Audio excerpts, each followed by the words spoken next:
मुस्कराज एकदम तोला एक नंबर ओरिजिनल माल दिखाऊं मैं।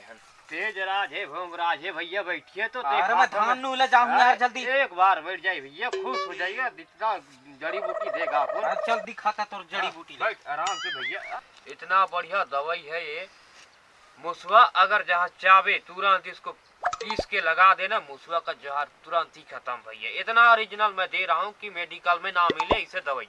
ठीक है, मेरे पास तो सुड़ी है, भोंगराज है, सब है। देखना चाहता है तू? दिखाना तो दिखाना। देखना चाहता है ना? हाँ दिखाना। देखिए भैया इतना बढ़िया तो। हाँ भैया, नागराज देखेगा असुरिया देखेगा भैया, ये बताओ तुम। सड़िया तो दिनन में घूमते नहीं पर है। नागराज दिखा। अगर नजर से नजर मिलेगा तो आपको डंक मार देगा, क्योंकि ये जानता नहीं है आपको, मेरे को जानता। इसीलिए भैया आप आंख बंद कर लेना, ठीक है? जब तक के ना ही बोलेगा तब तक आंख को खोलना मत, ठीक है भैया? निकालो जितना भी दान देख छिड़े भैया, दे दो।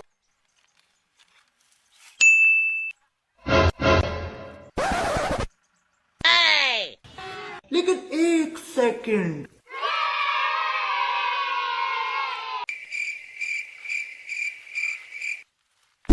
चलो